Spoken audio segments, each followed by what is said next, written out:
നമുക്ക് അപ്പോസ്തല പ്രവർത്തികൾ ആ, അഞ്ചാമത്തെ അധ്യായം അഞ്ചാമത്തെ അധ്യായത്തില് ആ, ആ,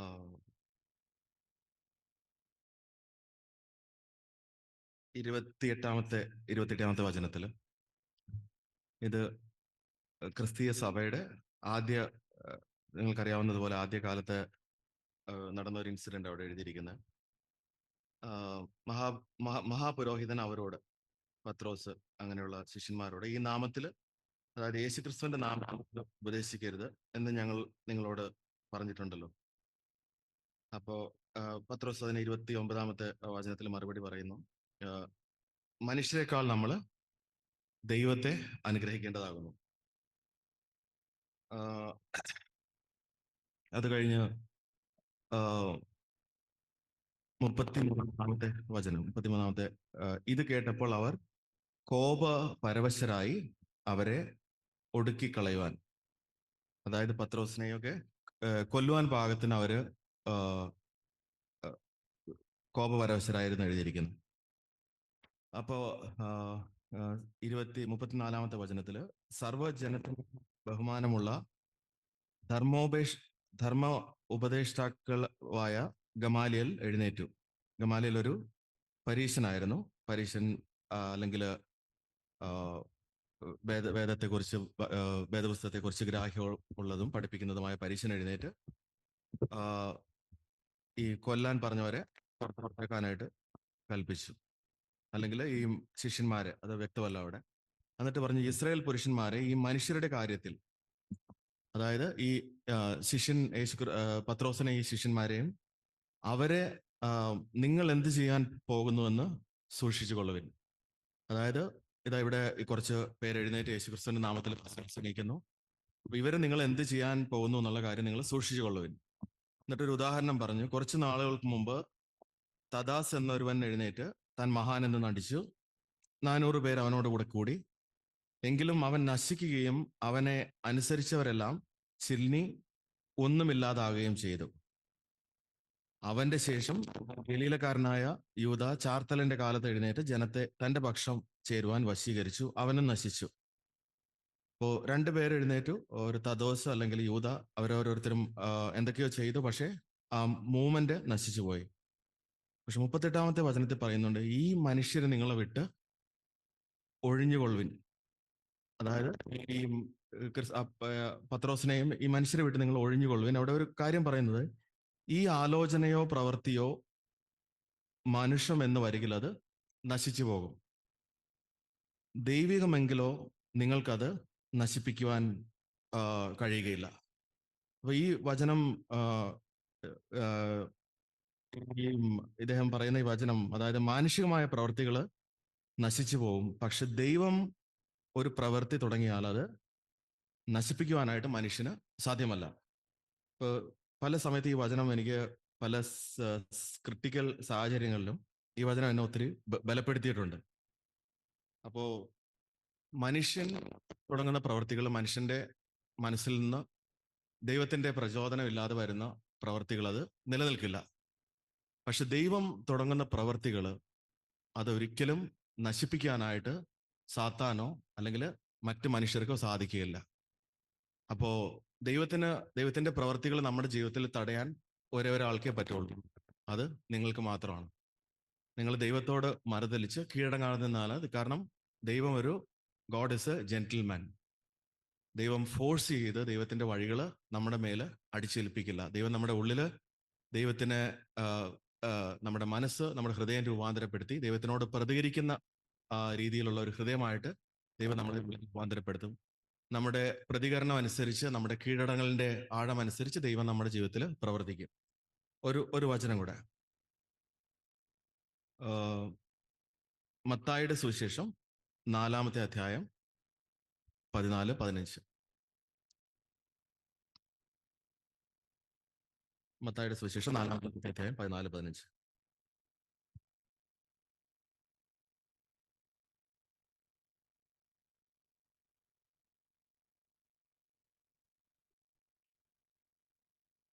സെബൂലൻ ദേശവും നഫ്താലി ദേശവും കടൽക്കരയും യോർദാനക്കരയുള്ള നാടും ജാതികളുടെ ഗലീലയും ഇങ്ങനെ ഇരുട്ടിൽ ഇരിക്കുന്ന ജനം വലിയൊരു വെളിച്ചം കണ്ടു.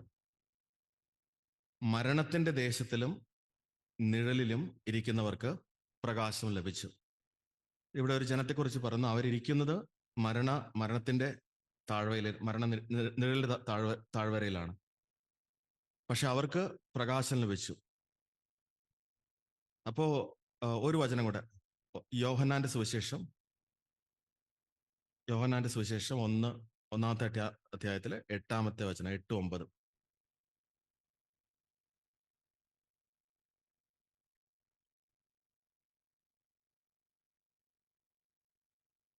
ഏത് മനുഷ്യനെയും പ്രകാശിപ്പിക്കുന്ന സത്യവെളിച്ചം ലോകത്തിലേക്ക് വന്നുകൊണ്ടിരുന്നു.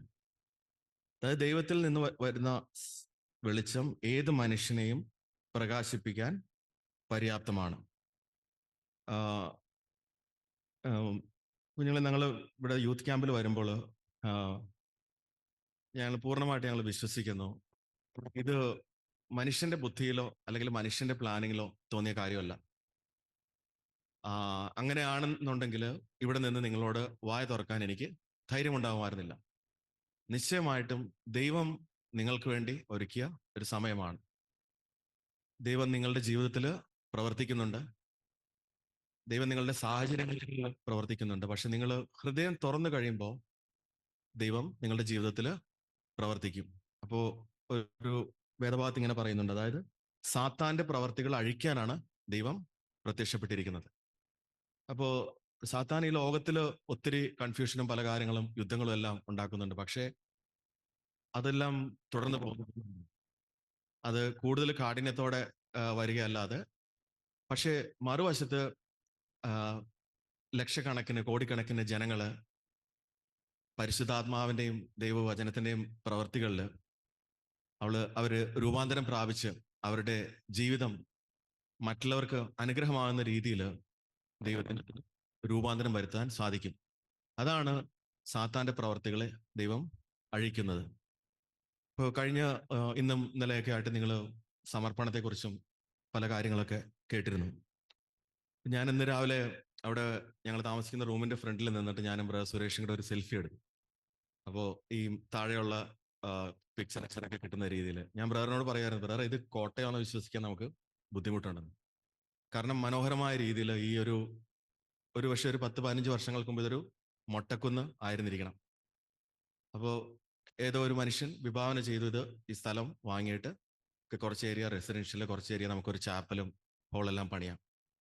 അപ്പൊ അതിനു മുമ്പ് ഒരുപക്ഷെ വർഷങ്ങൾക്ക് മുമ്പ് വന്യമൃഗങ്ങൾ, ബ്രദർ പറഞ്ഞ പോലെ പുലിയൊക്കെ ഓടി നടന്ന ഒരു പ്രദേശമായിരുന്നിരിക്കണം ഇത്. പക്ഷേ ഏതോ ഒരു മനുഷ്യൻ, ആ മനുഷ്യൻ വിഭാവന ചെയ്ത പോലെ ഈ സ്ഥലം അല്ലെങ്കിൽ ഒരു സംഘടന അവരിത് വാങ്ങി, അവരിത് വെട്ടിത്തെളിച്ചു, വന്യമൃഗങ്ങളെയൊക്കെ ആട്ടിപ്പായിച്ചു. അപ്പോ ഈ സ്ഥലം ആരാണ് ഉടമസ്ഥൻ? ആ ഉടമസ്ഥനാണ് ഇവിടെ അധികാരമുള്ളത്. അപ്പൊ നമ്മുടെ ജീവിതത്തിലും നിങ്ങളുടെ ജീവിതം, സത്യത്തിൽ നമ്മുടെ ജീവിതം എന്നൊന്നുമില്ല. സത്യത്തിൽ വേദപുസ്തകം പറയുന്നത്, ഒരുവൻ പലർക്ക് വേണ്ടി മരിച്ചതിനാൽ ജീവിച്ചിരിക്കുന്നവരായ നാം ഇനി നമുക്ക് വേണ്ടി അല്ല ജീവിക്കേണ്ടത്. അതായത് നമ്മുടെ ശരീരത്തിൽ നമുക്ക് യാതൊരു അവകാശവും ഇല്ല. അപ്പൊ കർത്താവിന് നമ്മൾ കീഴടങ്ങുമ്പോൾ നമ്മളൊരു ഉപകാരം കർത്താവിന് ചെയ്യുന്നത് പോലെ കീഴടങ്ങരുത്. അതായിരിക്കരുത് നമ്മുടെ മനോഭാവം. കർത്താവ്, നിന്റേതായത് എന്തോ ഞാൻ എൻ്റെ കയ്യിൽ വെച്ചു. നമ്മുടെ ദേഹം വേദപുസ്തകം പറയുന്നത് പരിശുദ്ധാത്മാവിന്റെ ആലയമായിട്ടാണ് ദൈവം നമ്മളെ നിർമ്മിച്ചിരിക്കുന്നത്. അപ്പോൾ ഞാൻ ആ പരിശുദ്ധാത്മാവിന്റെ ആലയം എടുത്ത് കള്ളന്മാരുടെ അല്ലെങ്കിൽ കൊള്ളക്കാരുടെ ഗുഹയാക്കി മാറ്റി. അപ്പോൾ ദൈവത്തിന്റെ അടുത്തേക്ക് നമ്മൾ പോകുമ്പോൾ ആ ഒരു മനോവിഷമത്തോടെ, ദൈവമേ നിന്റേതായിരുന്നത് ഞാൻ എൻ്റെ സ്വന്തം എന്ന് കരുതി ഞാൻ ഉപയോഗിച്ചു. ആ ഒരു കീഴടക്കത്തോടെ, ആ ഒരു ദുഃഖത്തോടെ ആയിരിക്കണം നമ്മൾ ദൈവത്തിന്റെ അടുത്ത് പോകുന്നത്. അപ്പൊ അങ്ങനെ തിരിച്ച് നമ്മൾ പരമേൽപ്പിക്കുന്ന ജീവിതം ദൈവം പണിയും. ഒരു വചനം കൂടെ, ഫിലിപ്പ് ലേഖനത്തിന്റെ 1-ാമത്തെ അധ്യായത്തില്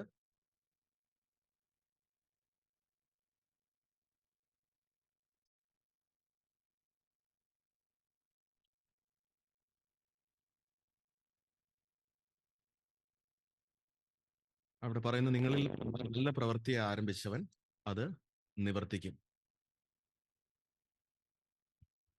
നിങ്ങൾക്കറിയാമെങ്കിലും ആ റെഫറൻസ് ഒന്നുകൂടെ എടുത്ത് ഫിലിപ്പിലെ ലേഖനത്തിന്റെ 1-ാമത്തെ അധ്യായത്തിലെ 4-ാം വചനം. നിങ്ങളിൽ നല്ല പ്രവൃത്തിയെ ആരംഭിച്ചവൻ യേശുക്രിസ്തുവിന്റെ നാളോളം അതിന് തികയ്ക്കുമെന്ന് ഉറപ്പായിട്ട് വിശ്വസിച്ചുമിരിക്കുന്നു. അപ്പോ നോക്കുക, പൗലോസിന്റെ ജീവിതത്തിൽ മാത്രമല്ല ഒരു ഉറപ്പുള്ളത്. പൗലോസ് ആരോടാണോ ശുശ്രൂഷ ചെയ്യുന്നത്, അല്ലെങ്കിൽ പൗലോസിന്റെ ഉത്തരവാദിത്തത്തിലുള്ള സഭയിലുള്ളവരോടും കൂടെ പൗലോസിന് പറയാൻ പറ്റുന്നുണ്ട്, നിങ്ങൾക്ക് വേണ്ടി നല്ല പ്രവൃത്തിയെ ആരംഭിച്ചവൻ യേശുക്രിസ്തുവിന്റെ നാള് അതിനെ തികയ്ക്കും. ഇപ്പോ ദൈവം ഒരു ക്രിസ്തീയ ചിന്തകനായ A.W. ടോസർ തന്റെ ഒരു പുസ്തകത്തിൽ എഴുതിയിട്ടുണ്ട്, നമ്മൾ ഈ ഒരു പ്രാവശ്യം പരാജയപ്പെട്ട് കഴിയുമ്പോൾ നമ്മളെ എടുത്തു മാറ്റി ദൈവം ഷോക്കേസിൽ വെക്കുകയായിരുന്നെങ്കിൽ ഞാൻ പണ്ടേ ഏതെങ്കിലും ഒരു ഷോക്കേസിൽ ഇരിക്കേണ്ടതായിരുന്നു. ഇപ്പൊ ദൈവം, നമ്മൾ വേദപുസ്തകത്തിന്റെ ആദ്യം മുതൽ അവസാനം വരെ നമ്മൾ പഠിക്കുന്നത്, ദൈവം ഈ തകർന്നു കിടക്കുന്നത് അല്ലെങ്കിൽ നശിച്ച സ്ഥാനങ്ങൾ പുനർസൃഷ്ടിക്കുന്ന, അല്ലെങ്കിൽ നശിച്ച ജീവിതങ്ങൾ പുനർസൃഷ്ടിക്കുന്ന ദൈവമാണ്. ദൈവത്തിന് അസാധ്യമായിട്ട് യാതൊന്നുമില്ല. ഇപ്പൊ നമ്മൾ ചില കേസുകളിൽ മെഡിക്കൽ ഫീൽഡിലൊക്കെ ആണെങ്കിൽ പറയും, ഇല്ല, ഒരു ഹോപ്പില്ല, പ്രതീക്ഷയില്ല. കാരണം ക്യാൻസറോ അങ്ങനെ എന്തെങ്കിലുമൊക്കെ ആണെങ്കിൽ അവസാനത്തെ സ്റ്റേജും കഴിഞ്ഞ് അപ്പോൾ ഇനി എന്താണ് അവർക്ക് ഇഷ്ടമുള്ള കാര്യങ്ങൾ അതെല്ലാം സാധിച്ചു കൊടുക്കുക, അങ്ങനെ പറഞ്ഞ് നമ്മൾ വിട്ടുകളയും. പക്ഷെ ദൈവം അങ്ങനെ വിട്ടുകളയില്ല. നമ്മുടെ അവസാന നിമിഷം വരെ നമ്മുടെ ജീവിതത്തിൽ നമ്മൾ മൂക്കിൽ ശ്വാസം ഉള്ളിടത്തോളം കാലം ദൈവത്തിന് നമ്മളെ വീണ്ടും പണിയാൻ സാധിക്കും. പക്ഷേ നമ്മളത് മുതലെടുത്താൽ, അല്ലെങ്കിൽ ഞാൻ കേട്ടിട്ടുണ്ട് ഒരു ചെറുപ്പക്കാരൻ, ഈ ടീനേജിൽ ഉണ്ടായിരുന്ന ബാംഗ്ലൂരിലുള്ള ഒരു ചെറുപ്പക്കാരൻ, അങ്കിള് ഞാൻ ഈ ടീനേജൊക്കെ ഒന്ന് എൻജോയ് ചെയ്തിട്ട് പിന്നെ അങ്ങ് രക്ഷിക്കപ്പെട്ടാ പോരെ. അപ്പൊ ഇതെല്ലാം നമ്മുടെ കയ്യിലാണ്. ഇതിന്റെ നിയന്ത്രണം ഉണ്ടെങ്കിൽ ഓക്കെ. ദൈവം ചില സമയങ്ങളും ചില സാഹചര്യങ്ങളൊക്കെ നമ്മുടെ ജീവിതത്തിൽ ക്രമീകരിക്കും. ഇതുപോലെയുള്ള ക്യാമ്പുകൾ നിങ്ങൾ നിങ്ങളുടെ ജീവിതത്തിലേക്ക് തിരിച്ചു പോവുകയാണ്. ഞങ്ങൾക്കറിയില്ല നിങ്ങൾ ഏത് സാഹചര്യത്തിൽ നിന്നാണ് വരുന്നത്, നിങ്ങൾ ഏത് സാഹചര്യത്തിലേക്കാണ് തിരിച്ചു പോകുന്നത്. പക്ഷെ ദൈവത്തിനറിയാം നിങ്ങൾ നേരിടാൻ പോകുന്ന പ്രശ്നങ്ങൾ, നിങ്ങളായിരിക്കുന്ന സാഹചര്യങ്ങളുടെ, നിങ്ങളുടെ ബന്ധങ്ങൾ, അതിൽ ഒളിഞ്ഞിരിക്കുന്ന അപകടങ്ങൾ, മറുവശത്ത് ദൈവം നിങ്ങൾക്കായിട്ട് ഒരുക്കിയ നന്മയുടെ വഴികൾ, അതിൻ്റെ ദൈവത്തിന്റെ പ്ലാൻ, ഇതെല്ലാം ദൈവത്തിനറിയാം. അപ്പോ നിങ്ങൾ ഈ ക്യാമ്പിൽ നിന്ന് തിരിച്ചു പോകുമ്പോൾ എങ്ങനെ പോകാനാണ് നിങ്ങൾ ആഗ്രഹിക്കുന്നത്? നിങ്ങൾ ഒരു ക്യാമ്പ് അറ്റൻഡ് ചെയ്ത് കുറച്ച് നോട്ട് മേക്ക് ചെയ്തു അങ്ങനെ തിരിച്ചു പോകാനാണോ ആഗ്രഹിക്കുന്നത്? അതോ ദൈവമായിട്ടൊരു കൂട്ടിമുട്ടൽ, ദൈവമായിട്ടൊരു എൻകൗണ്ടർ, അല്ലെങ്കിൽ ദൈവമായിട്ടൊരു നേരിട്ട് കാഴ്ച? ഞാൻ വിശ്വസിക്കുന്നത് ദൈവം ആഗ്രഹിക്കുന്നത് നിങ്ങളെ ഓരോരുത്തരെയും വ്യക്തിപരമായിട്ട് ആ ഒരു ഉറപ്പോടുകൂടി, ദൈവം ഞാൻ നിന്റെ ഹൃദയത്തിൽ വർക്ക് ചെയ്യുന്നു, അല്ലെങ്കിൽ നിന്റെ സകല കുറവുകളോടും കൂടെ ഞാൻ ഏറ്റെടുത്തിരിക്കുന്നു, ആ ഒരു ഉറപ്പോടുകൂടി നിങ്ങളെ തിരിച്ചുവിടുവാനാണ് ദൈവം ആഗ്രഹിക്കുന്നതെന്ന് ഞാൻ വിശ്വസിക്കുന്നു. സങ്കീർത്തനം 34-ാമത്തെ അധ്യായം 5-ാമത്തെ വചനം. ആരെങ്കിലും മലയാളം ബൈബിൾ ഉള്ളവരൊക്കെ റീഡ് ചെയ്യാവോ? സങ്കീർത്തനം 34-5.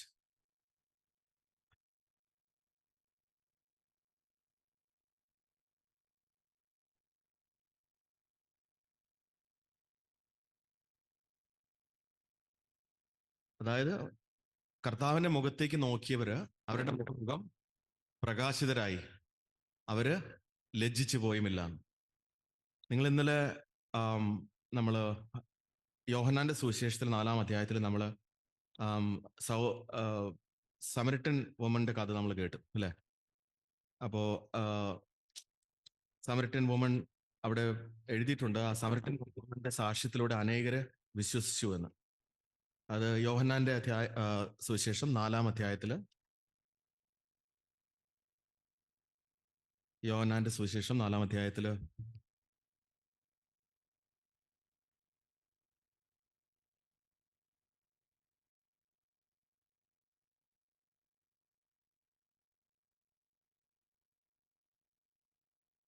39-ാമത്തെ വചനം. ഞാൻ ചെയ്തതൊക്കെയും അവൻ എന്നോട് പറഞ്ഞു. 39 അല്ല, ഇത് 4:39. ഞാൻ റെഡിയാണ്.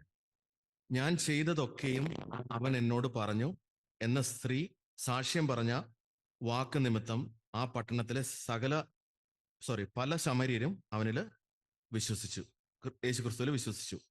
അപ്പൊ ഇത് യേശുക്രിസ്തുവിന്റെ സാക്ഷിയായിട്ട് ആ ശമരിയ പട്ടണത്തിൽ പോയത് ഈ 5 ഭർത്താക്കന്മാരുണ്ടായിരുന്ന ഒരു സ്ത്രീയായിരുന്നു.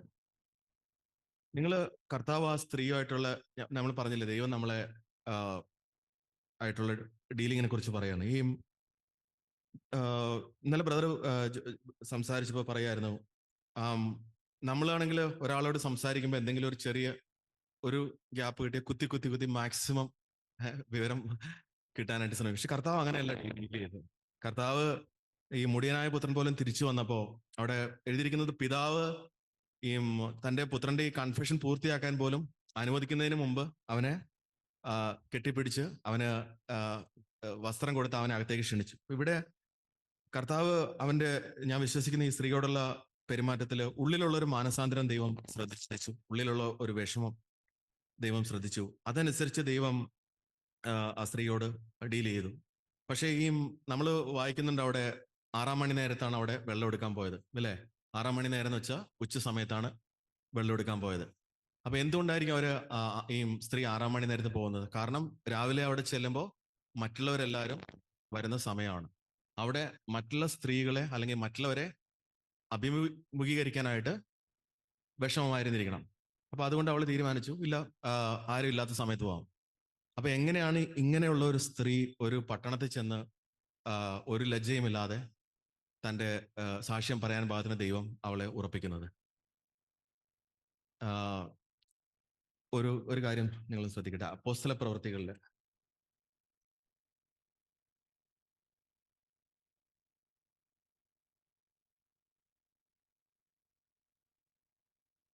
അവിടെ പത്രോസിന്റെ 2-ാമത്തെ പ്രസംഗത്തിലാണ് എനിക്ക് തോന്നുന്നത്. അവിടെ പത്രോസ് അവരോട് പറയുന്ന ഒരു കാര്യം പറയുന്നുണ്ട്, നിങ്ങൾ പറഞ്ഞ ഈ യേശുവിനെ നിങ്ങൾ ശ്രദ്ധിച്ചിട്ടുണ്ടോ? അത്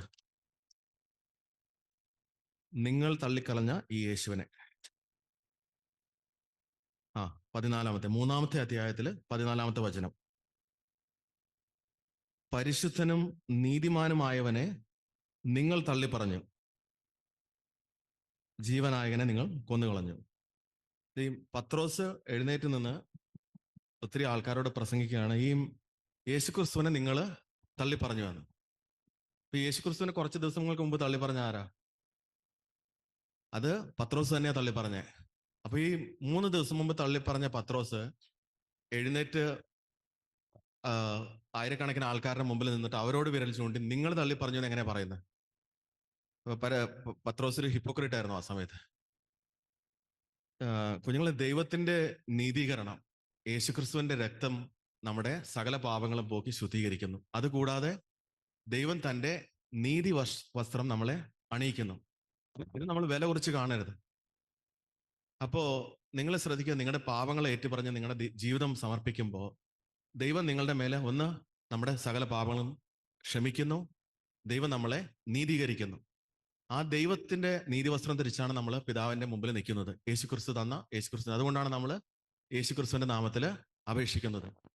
അപ്പൊ ഈ ഒരു ബോൾഡ്നെസ് നമ്മൾ ഒരിക്കലും നമ്മുടെ ജീവിതത്തിൽ നഷ്ടപ്പെടുത്തി കളയരുത്. ഇവിടെ ഒരു വചനം നമ്മൾ വായിച്ചിരുന്നത്, അതായത് അവന്റെ മുഖത്തേക്ക് നോക്കിയപ്പോൾ അവര് പ്രകാശിതരായി. അല്ലെങ്കിൽ പത്രോസ് അവിടെ മുമ്പിൽ നിന്നപ്പോൾ പത്രോസിന്റെ മുഖത്ത് ലജ്ജയില്ലായിരുന്നു. അപ്പോ കാരണം എന്താ? ദൈവത്തിന്റെ നീതീകരണവും ദൈവത്തിന്റെ പത്രോസിന്റെ ഉള്ളിൽ അത് പരിശുദ്ധാത്മാവിന്റെ ബലത്തിൽ അത് നിവൃത്തിയായി വന്നു. ഇപ്പോ ഈ ദൈവമായിട്ടുള്ള എൻകൗണ്ടർ അല്ലാതെയും നമ്മുടെ മുഖം പ്രകാശിപ്പിക്കാൻ ചില മാർഗങ്ങളുണ്ട്. ഇതിന്റെ അകത്ത് ചില പരിപാടികളൊക്കെ ഉണ്ട്. ഫിൽറ്റർ ഇടാൻ മതി, കേട്ടിട്ടുണ്ടോ? ഞാൻ ഇന്നലെ കഴിഞ്ഞ ദിവസം ഫിൽറ്റർ ഇട്ട് 2 ദിവസം മുമ്പ് ഒരു പേപ്പർ വായിച്ചു. അതായത് ഉത്തർപ്രദേശിലെ ഒരു 26 വയസ്സുകാരനായ ഒരു ചെറുപ്പക്കാരൻ ഒരു 52 വയസ്സുള്ള ഒരു സ്ത്രീയെ കൊന്നുകളഞ്ഞു. അപ്പോ ഇവര് ഇൻസ്റ്റാഗ്രാമില് ഈ സ്ത്രീ ഒരു ഫിൽറ്റർ ഇട്ടിട്ട് ഫോട്ടോ ഇട്ടു. അപ്പൊ ഇവര് തമ്മിലൊരു റിലേഷൻഷിപ്പിലായി. നേരിട്ട് വന്നപ്പോഴാണ് ഇദ്ദേഹത്തിന് മനസ്സിലായ പണി പാളി, കൊന്നുകളഞ്ഞു. നമ്മളിവിടെ പല കാര്യങ്ങളും കേൾക്കുന്നുണ്ട്. അത് ഒരു കാര്യം നിങ്ങൾ ചോദിക്കേണ്ടത്, നമ്മൾ സോഷ്യൽ മീഡിയ ഒക്കെ വളരെ ഉപയോഗിക്കുന്നവരാണ്. ഇപ്പോൾ നിങ്ങളൊരു ജോലി ഫീൽഡിനാണെങ്കിൽ നിങ്ങൾക്ക് അത് യൂസ് ചെയ്യാം, നെറ്റ്വർക്ക് ബിൽഡ് ചെയ്യാം. പക്ഷെ ഇത് നമ്മൾ കേട്ട പോലെ മറ്റുള്ളവരെ ഇംപ്രസ് ചെയ്യാനായിട്ടത് ഒരിക്കലും നമ്മൾ ശ്രമിക്കരുത്. ഞാൻ ബ്രസാക്കിന്റെ കല്യാണത്തിനെ കുറിച്ചുള്ള സാക്ഷ്യം കേട്ടിട്ടുണ്ട്. ബ്രസാക്ക് സിസ്റ്റർ ആനിയോട് പറഞ്ഞു, പ്രത്യേകിച്ച് ഈ കല്യാണത്തിന് ഉള്ള സമയത്താണല്ലോ നമ്മൾ മറ്റുള്ളവരെ അതൊരു ഒരു ഒരു നമ്മൾ കൂടുതൽ ഇമ്പ്രസ് ചെയ്യാനൊക്കെ ശ്രമിക്കുന്നത്. ബ്രസാക്ക് സിസ്റ്റർ ആനിയോട് പറഞ്ഞു, എന്റെ പല്ല് വെപ്പോലാണ്. നിങ്ങൾ കേട്ടിട്ടുണ്ടോ അത്? അങ്ങനെ ഈ ലോകത്തിൽ ഏതെങ്കിലും ഒരു മനുഷ്യൻ ചെയ്തതായിട്ട് എനിക്കറിയില്ല. കാരണം ബ്രസാക്കിന് സിസ്റ്റർ ആനി ദൈവഹിതമാണെന്നുള്ള ഉറപ്പായിരുന്നു വേണ്ടിയിരുന്നത്. അപ്പോൾ എനിക്ക് എന്ത് കുറവുണ്ടെങ്കിലും ദൈവഹിതമാണെങ്കിൽ സഹോദരി മുമ്പോട്ട് വരും. അപ്പോ അങ്ങനെ അത്രയ്ക്ക് വരെ, അതായത് ഏലിയാവ് യാഗം വെച്ചിട്ട് അതിന്റെ മുകളിൽ വെള്ളം ഒഴിച്ച പോലെ ദൈവഹിതത്തിന് വേണ്ടി പൂർണ്ണമായിട്ട് സമർപ്പിച്ചാണ് പ്രിയ സഹോദരൻ തീരുമാനങ്ങൾ എടുത്തത്. ഞാൻ വിവാഹം കഴിക്കുന്ന സമയത്ത് ഞാൻ രക്ഷിക്കപ്പെട്ടിട്ടില്ല. അപ്പൊ നമുക്കൊരു മാട്രിമോണിയൽ സൈറ്റിലൊക്കെ ബയോഡാറ്റ ഉണ്ടാക്കണം. ഞാനൊരു പാർട്ട് ടൈം ആയിട്ടൊരു എഞ്ചിനീയറിംഗ് ഡിഗ്രി എടുത്തു. എനിക്ക് ജോലിയുണ്ട്. അപ്പൊ അത് പോരാ. ഞാനൊരു ഇഗ്നോയുടെ ഒരു MBAക്ക് രജിസ്റ്റർ ചെയ്തു. അപ്പോൾ ബയോഡാറ്റയിൽ വെക്കാം BTech ഡൂയിങ് MBA. ഇതുവരെ കംപ്ലീറ്റ് ചെയ്തിട്ടില്ല. വൈഫ് സുബി ഇടയ്ക്ക് ചോദിക്കുക, ആ MBA എന്തായി? കുഞ്ഞുങ്ങളെ, ഞാൻ പറയുന്നത് എന്താ അറിയോ, നമ്മുടെ വളർന്നു വരുന്ന സാഹചര്യങ്ങൾ, ഈ പ്രത്യേകിച്ച് കേരളത്തില് എനിക്ക് തോന്നുന്നു ഇവിടെ ശരിക്ക് പ്രഷർ അല്ലെങ്കിൽ നമ്മുടെ സാമൂഹിക ജീവിതത്തെക്കുറിച്ച് അത് വളരെ കൂടുതലാണ്. ഇപ്പോ ഇവിടെ എന്തുകൊണ്ടാണ് ഈ 35 ലക്ഷം 40 ലക്ഷം രൂപ കൊടുത്തിട്ട് ജോലി, ഇപ്പൊ ഒരു സ്കൂളിൽ, ഒരു എയ്ഡഡ് സ്കൂളിൽ ടീച്ചറായിട്ട് കിട്ടണമെങ്കിൽ 35 ലക്ഷം 40 ലക്ഷം കൊടുക്കണം. സ്ഥലം വിറ്റിട്ട് ഇത്രയും പൈസ കൊടുത്ത് ജോലി അന്വേഷിക്കാൻ ആളുണ്ട്. കാരണം ജോലി ഇല്ലെങ്കിൽ നാട്ടിലൊരു വിലയില്ല. അപ്പോ ഇതിന്റെ പുറകിൽ കാൽക്കുലേഷൻസ് ഉണ്ട്. 30 ലക്ഷം കൊടുത്ത് അല്ലെങ്കിൽ കോളേജ് ലെക്ചർ ആയാൽ അപ്പോൾ സ്ത്രീധനം മേടിച്ച് എനിക്കത് നാട്ടിൽ പേരുമായി കുടുംബമായി. നമ്മൾ ഇങ്ങനെയല്ല ചിന്തിക്കേണ്ടത്. ഞാൻ പറഞ്ഞില്ല, ദൈവത്തിന്റെ പ്രകാശം നമ്മളിലേക്ക് വരുന്നതിന് തടസ്സമായിട്ട് നിൽക്കുന്ന ഒരു കാരണം അത് മനുഷ്യന് അവിടെയുള്ള ഭയമാണ്. മറ്റുള്ളവര് എന്ത് വിചാരിക്കുന്നു എന്നുള്ള ഭയം. ഇപ്പോ എനിക്ക് തോന്നുന്നു പുറം രാജ്യങ്ങളിലൊക്കെ പോയി കഴിഞ്ഞാൽ അങ്ങനെയുള്ള ഭയത്തിൽ നിന്ന് കുറച്ചുകൂടെ ഒരു, പക്ഷെ ഇവിടുത്തെ കേരളത്തിലെ സാഹചര്യത്തിൽ എനിക്ക് വ്യക്തമായിട്ട് അറിയാം. ഞാൻ വളർന്നു വരുന്നത് ഒരു ചെറിയ വില്ലേജിലായിരുന്നു. അപ്പോൾ എനിക്ക് വളർന്നു വരുന്ന സമയത്ത് ഒരേ ഒരു ലക്ഷ്യമുള്ളൂ, ഗൾഫിൽ പോവുക, പൈസ ഉണ്ടാക്കുക, വീട് വയ്ക്കുക, 2 നില വീട് വയ്ക്കുക. അപ്പോൾ നാട്ടിലൊരു നിലയും വിലയൊക്കെ ആയി. അപ്പോ മനുഷ്യരെ ഇംപ്രസ് ചെയ്യുക എന്നുള്ളത്, അല്ലെങ്കിൽ ഇതാണ് നമ്മുടെ ജീവിതം, അതല്ല. നമുക്ക് ഒരു പാട്ടില് നമ്മൾ പാടുന്നില്ലേ, തിരഞ്ഞെടുത്തവൻ നമ്മെ തിരുമുമ്പിൽ വസിപ്പാൻ, ഉലകസ്ഥാപനത്തിന് മുൻ അൻപാൽ തിരഞ്ഞെടുത്തവൻ നമ്മെ തിരുമുമ്പിൽ വസിക്കാൻ. അപ്പൊ നിങ്ങളെ ദൈവം വിളിച്ചിരിക്കുന്നത് നിങ്ങൾ ദൈവത്തിന്റെ മുമ്പാകെ വസിക്കാനാണ്. നമ്മുടെ ഇപ്പോ ബ്രദർ കഴിഞ്ഞ ദിവസം പറഞ്ഞ കാര്യങ്ങളൊക്കെ, നമ്മുടെ ജീവിതം ദൈവത്തിന്റെ മുമ്പാകെ നമ്മുടെ സകല കുറവുകളും ഓടും കൂടെ ദൈവം നമ്മളെ ഉൾക്കൊള്ളും. ദൈവം നമ്മിൽ നിന്ന് ആഗ്രഹിക്കുന്നത് ഒന്നാമതായിട്ട് പൂർണ്ണതയല്ല. ഒന്നാമതായിട്ട് ദൈവം ആഗ്രഹിക്കുന്നത് എന്താ? ഓണസ്റ്റി. അപ്പോൾ ഇത് വളരെ ഒരു മറ്റുള്ളവർ നമ്മളെ കുറിച്ച് എന്ത് വിചാരിക്കും, ഇങ്ങനെ ഒരു നമുക്ക് വേണമെങ്കിൽ യോഹന്നാന്റെ സുവിശേഷം 11-ാമത്തെ അധ്യായത്തിലേക്ക് തിരിയാം. യോഹന്നാന്റെ സുവിശേഷം 11-ാമത്തെ അധ്യായം.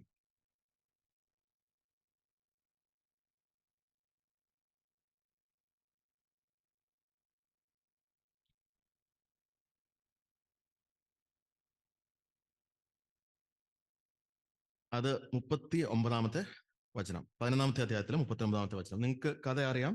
ഇത് ലാസറസിനെ ഉയർപ്പിക്കുന്ന സ്റ്റോറിയാണ്. അതാണ് ഞാൻ പൂർണ്ണമായിട്ട് കഥ പറയുന്നില്ല.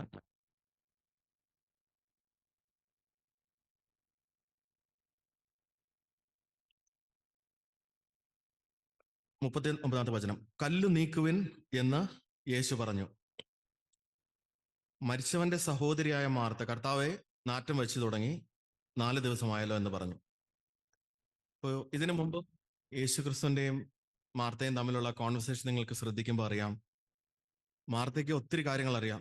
യേശു ക്രിസ്തു പത്രോസിന് കിട്ടിയ പോലുള്ള ഒരു വെളിപാട് തന്നെ മാർത്തയ്ക്ക് കിട്ടിയിട്ടുണ്ട്. യേശുവാണ്, ഇതാണ് ക്രിസ്തു, ദൈവത്തിന് സകലം സാധിക്കും. അപ്പൊ ഇവിടെ കല്ല് മാറ്റാൻ പറയുമ്പോൾ മാർത്ത പറയുന്നതാണ് നാറ്റം വെച്ചു തുടങ്ങി. അപ്പൊ ഇത് നമ്മുടെ ജീവിതത്തില്, നിങ്ങൾ ഇവിടെ ഇരിക്കുന്ന ഓരോരുത്തരും നിങ്ങളുടെ ജീവിതത്തിൽ ഒരു പ്രശ്നങ്ങളോ ഇല്ല, അല്ലെങ്കിൽ മറ്റുള്ളവർ അറിഞ്ഞാൽ നാറ്റം വമിക്കുന്ന കാര്യങ്ങളില്ല എന്ന് ഞാൻ വിശ്വസിക്കുന്നില്ല.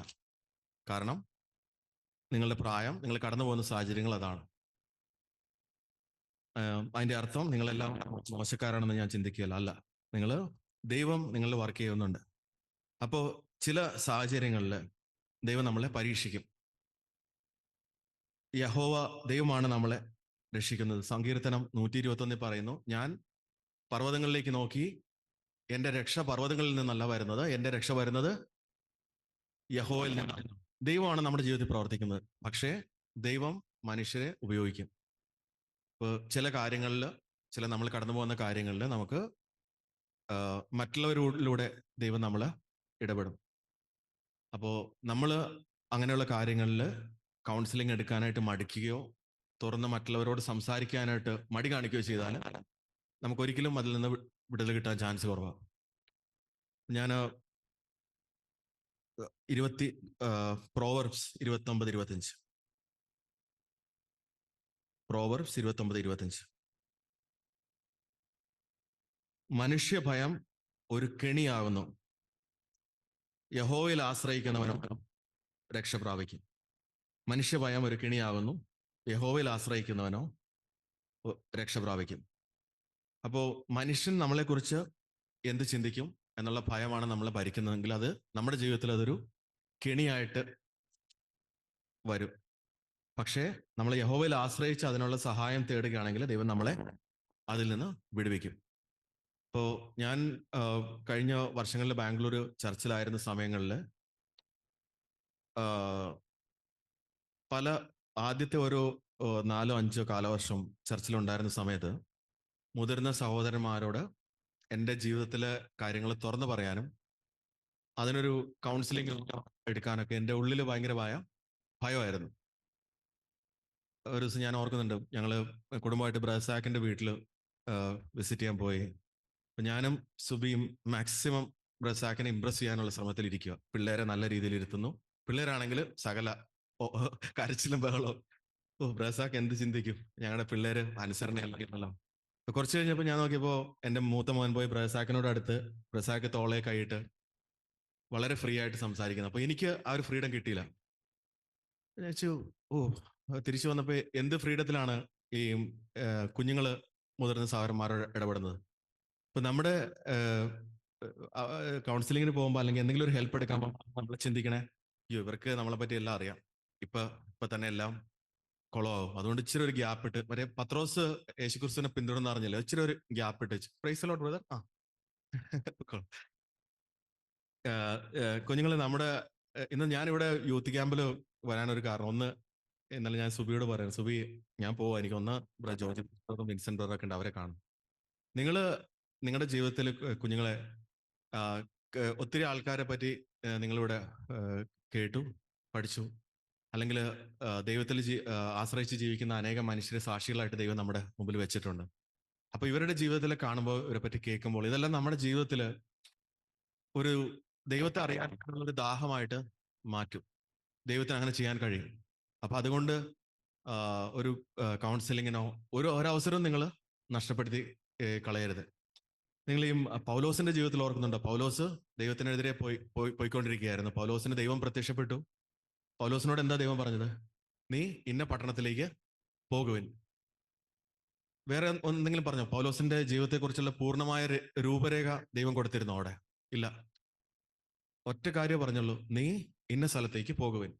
അപ്പൊ പൗലോസിനോട് പറയാ, നിന്നെ ഞാനൊരു അപ്പോസ്റ്റലനാക്കി മാറ്റും, നീ ബൈബിള് സ്ക്രിപ്ചർ എഴുതും, അനേകരും നീ എഴുതിയ പുസ്തകങ്ങൾ വായിക്കും, നിന്നെ ഈ ലോകം മുഴുവൻ ഒരു അനുഗ്രഹമാക്കി ഞാൻ മാറ്റും. ഇല്ല, പത്രോസിനോട് പറഞ്ഞു നീ ഇന്ന സ്ഥലത്തേക്ക് പോവുക.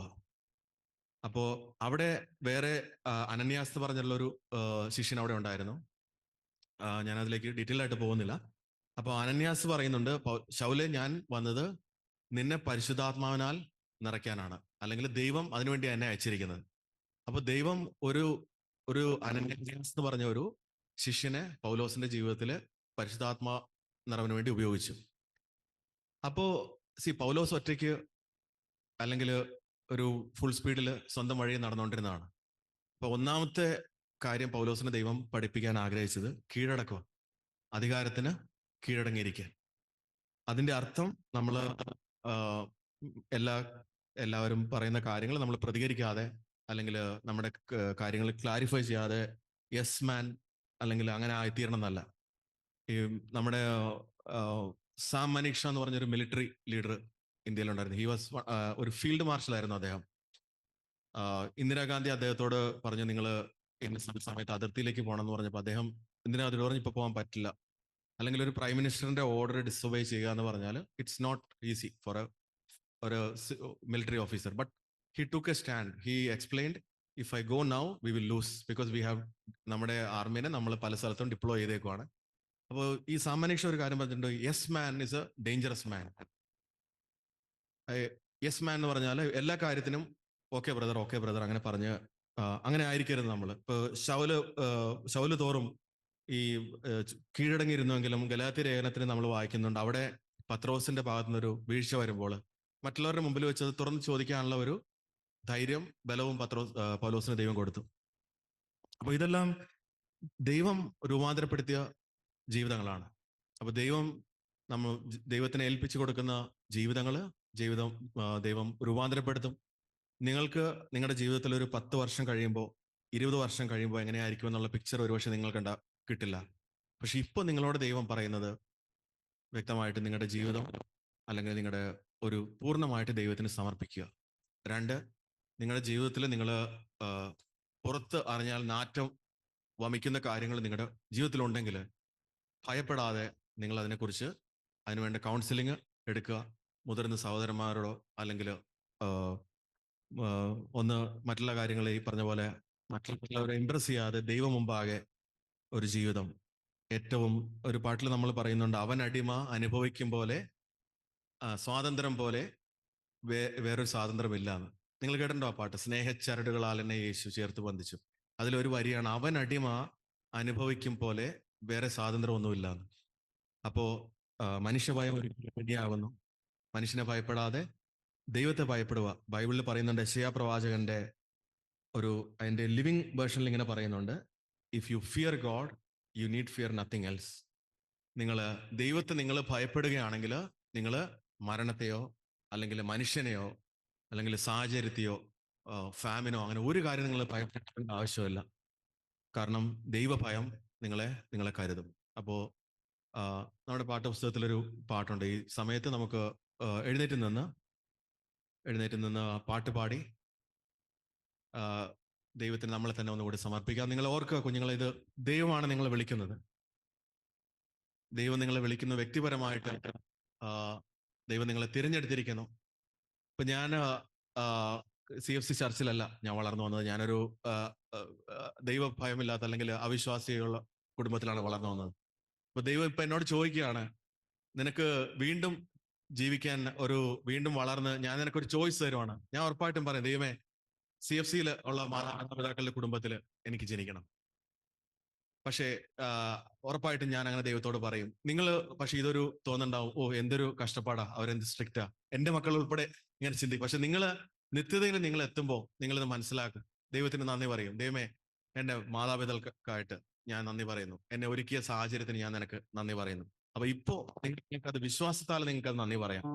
അതുകൊണ്ട് സകല പരാതികളും പരിഭവങ്ങളും മാതാപിതാക്കന്മാരോടുള്ള പിണക്കവും ഒക്കെ മാറ്റിവെച്ച് അവരോടുള്ള കയ്പും എല്ലാം മാറ്റിവെച്ച് നമ്മുടെ ഹൃദയത്തെ ദൈവത്തിന് സമർപ്പിക്കും. ദൈവം ഒരു കാര്യം പറഞ്ഞിട്ടുണ്ട്, ദൈവത്തിന് സമർപ്പിക്കുന്ന ഹൃദയത്തില് ദൈവം പറഞ്ഞിരിക്കുന്നത്, ദൈവം നമ്മുടെ പരിശുദ്ധാത്മാവിനെ തരും. വേദപുസ്തകത്തിൽ പറയുന്നുണ്ട്, ദൈവത്തിന്റെ കണ്ണ് ഭൂമി മുഴുവൻ നോക്കുക. തന്റെ ഹൃദയം ആരുടെയാണോ ഹൃദയം പൂർണ്ണമായിട്ട് ദൈവത്തിന്, അവരെ സ്ട്രോങ് ആയിട്ട് സപ്പോർട്ട് ചെയ്യാൻ. നിങ്ങൾക്ക് ദൈവത്തിന്റെ സ്ട്രോങ് ആയിട്ടുള്ള സപ്പോർട്ട് വേണ്ടേ? അതെയോ ഈ ലോകത്തിന്റെ സപ്പോർട്ട് മതിയോ? അല്ലെങ്കിൽ നിങ്ങളുടെ കൂട്ടുകാരുടെ സപ്പോർട്ട് മതിയോ? ദൈവത്തിന്റെ സപ്പോർട്ടാണ് നിങ്ങൾക്ക് വേണ്ടെങ്കിൽ ദൈവത്തിന് നിങ്ങളുടെ ഹൃദയം പൂർണ്ണമായിട്ട് സമർപ്പിക്കുക. നമുക്ക് ഒരു നിമിഷം പ്രാർത്ഥിക്കാം. ഞങ്ങളുടെ ദൈവമായ പിതാവേ, അവിടുന്ന് തുറന്ന സകല ഹൃദയങ്ങൾക്കും അവിടുത്തോട് നന്ദി പറയുന്നു. കർത്താവെ, അവിടുന്ന് ഈ കുഞ്ഞുങ്ങളുടെ ജീവിതത്തിൽ അവിടുന്ന് പ്രവർത്തിക്കുന്നതിനായിട്ട് നന്ദി പറയുന്നു. കർത്താവെ, അവിടുത്തെ പദ്ധതി അനുസരിച്ച് കർത്താവെ, അവിടുത്തെ സമയമൊരുക്കി അങ്ങയുടെ വചനം പറയുന്നത് പോലെ രക്ഷാ ദിവസവും രക്ഷാസമയവും അവിടുന്ന് ഒരുക്കിയതിനായിട്ട് നന്ദി പറയുന്നു. അങ്ങയുടെ മുമ്പാകെ പാപങ്ങൾ ഏറ്റുപറഞ്ഞ് വിശ്വാസത്തോടെ തുറന്നിരിക്കുന്ന ഹൃദയങ്ങളിൽ കർത്താവെ, അവിടുന്ന് പരിശുദ്ധാത്മാവിനാൽ അവിടുന്ന് ഉറപ്പ് കൊടുക്കണേ. കർത്താവെ, അവിടുത്തെ വചനം പറയുന്നത് പോലെ അങ്ങത്തോട് ആരംഭിച്ച പ്രവൃത്തി ഒരിക്കലും അവിടുന്ന് പൂർത്തീകരിക്കാതെ വിട്ടുകളയില്ല എന്ന് ഞങ്ങൾ വിശ്വസിക്കുന്നു. ഈ കുഞ്ഞുങ്ങളുടെ ജീവിതത്തിൽ അനേകരെ കർത്താവെ അവിടുത്തെ സാക്ഷികളായിട്ട്, അവിടുത്തെ ശുശ്രൂഷകരായിട്ട് അവിടുന്ന് ഉയർപ്പിക്കണമേ കർത്താവെ. കുഞ്ഞുങ്ങളെ കർത്താവെ വെളിച്ചത്തിൽ നടക്കുവാനും കർത്താവെ അന്ധകാരത്തിന്റെ ശക്തിയിൽ നിന്ന് വിടുവിക്കുവാനും വേണ്ട ബലം അവിടെ കൊടുക്കണമേ കർത്താവെ. ഇവിടുന്ന് ഒരു സൈന്യത്തെ അവിടുന്ന് കർത്താവെ ഉയർപ്പിക്കണമേ കർത്താവെ. അവിടുന്ന് സകലത്തിന് യോഗ്യൻ, അവിടുന്ന് സകലത്തിന് മതിയായവൻ. ഞങ്ങളുടെ പ്രാർത്ഥന കേട്ടതിനായിട്ട് ഞങ്ങൾ അങ്ങ് സ്തുതിക്കുന്നു, വാഴ്ത്തുന്നു. തുടർന്നുള്ള ശുശ്രൂഷയും കാര്യങ്ങളും അവിടുത്തെ കാര്യങ്ങളിൽ സമർപ്പിക്കുന്നു. യേശു ക്രിസ്തുവിന്റെ വിലയേറിയ നാമത്തിൽ തന്നെ. ആമേൻ.